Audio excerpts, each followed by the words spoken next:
কুসুম Das, Krishna Das, Dipali Das, baby Das, Pinki Das, Dipamoni Das, Aimoni পণ্ডিত, মামণি গগৈ, হাতচাপৰি বজাই তাকে সাক্ষাৎ আমাৰ সৈতে চামিল হ'বলৈ আহিছে। আমি তেখেতসকলৰ প্ৰত্যেকগৰাকীকে আমালৈ স্বাগতম জনাইছোঁ। মল্লিকা দেৱ, ফাৰহানা বেগম, ৰূপমা চাংমাই, পূজা ৰায়ডিঙীয়া, গৌৰৱ পঞ্চায়তৰ, প্ৰাৰ্থনা প্ৰিয় বৰপথাৰ পঞ্চায়ত জনাইছোঁ, আদৰণি জনাইছোঁ।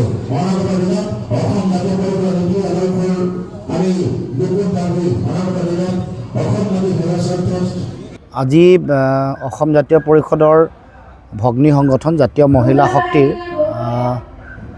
খোৱাং সমষ্টি সমিতিৰ আজি প্ৰতিনিধি সভা আছিলে আৰু এই প্ৰতিনিধি সভাত আমাৰ 17খন পঞ্চায়ত, সকলো পঞ্চায়তৰ পৰা আমাৰ মহিলা প্ৰতিনিধিসকল আহিছে আৰু এখন শক্তিশালী কমিটি ইয়াত আজি গঠন কৰাৰ পৰিকল্পনা প্ৰস্তুত কৰিছে। আৰু সেই মৰ্মে কাৰণ আমাৰ যিসকল ভোটাৰ তাৰে 50% আধা আমাৰ মহিলা ভোটাৰ, গতিকে যি ধৰণে মহিলাসকলৰ সমস্যা বহু আছে, কিন্তু আমি সেই সমস্যাসমূহ তেখেতসকলৰ বিভিন্ন ধৰণৰ বিষয়সমূহ সমাধান কৰাত বিশেষকৈ চৰকাৰসমূহ বিফল হৈ আহিছে। আমি দেখিছোঁ যে নাৰী সবলীকৰণৰ নামত চৰকাৰে বিভিন্ন আঁচনি লয় যদিও নাৰীসকলৰ যিটো অসমৰ নাৰীৰ যিসমূহ উৎপাদনশীল চৰিত্ৰ আছে, বিশেষকৈ আগতে যেনেধৰণে বিভিন্ন ধৰণৰ কাম কাজত আমাৰ জড়িত হৈছিল নাৰীসকল, বয়ন শিল্প বা আমাৰ কৃষিৰ লগতো সমানে সহযোগিতা আছিল, কিন্তু সেইধৰণে আমি নাৰীসকলৰ এই গোটেই বিষয়সমূহ আগন্তুক দিনসমূহত আগবঢ়াই লৈ যাবৰ কাৰণে আমি পৰিকল্পনা প্ৰস্তুত কৰিম। আমাৰ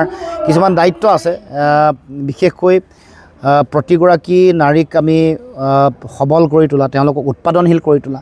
কেৱল মাত্ৰ তেওঁলোকে যাতে চৰকাৰৰ ওচৰতে আশা কৰি থাকিব নালাগে, তেওঁলোকৰ হাতত থকা যিবোৰ সক্ষমতা, যেনেকৈ বয়ন শিল্প এটা হ'ব পাৰে, আনকি আগতে ৰেচম শিল্পৰ লগতো আমাৰ মহিলা জড়িত আছিল, বিভিন্ন ধৰণে আন বিভিন্ন ধৰণৰ কাম কাজত সেই ধৰণৰ পৰিকল্পনা আমাৰ অসম জাতীয় পৰিষদৰ আছে।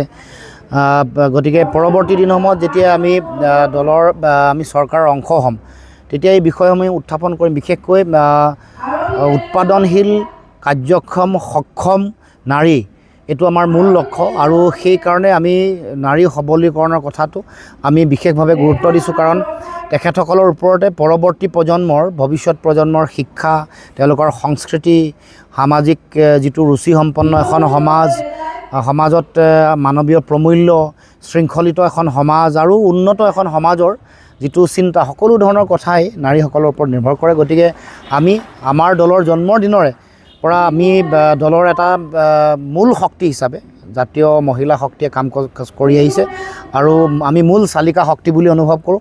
সেইকাৰণে আজি ইয়াত সমিতি গঠন হোৱাৰ পাছত আমি এই অঞ্চলৰ বিভিন্ন সমস্যা, বিশেষকৈ বাট পথৰ সমস্যা আছে, বিভিন্ন আন বহুত বিভিন্ন বিষয় আছে, গতিকে এই বিষয়সমূহ লৈ আগন্তুক দিনসমূহত আমি আগবাঢ়ি যাম।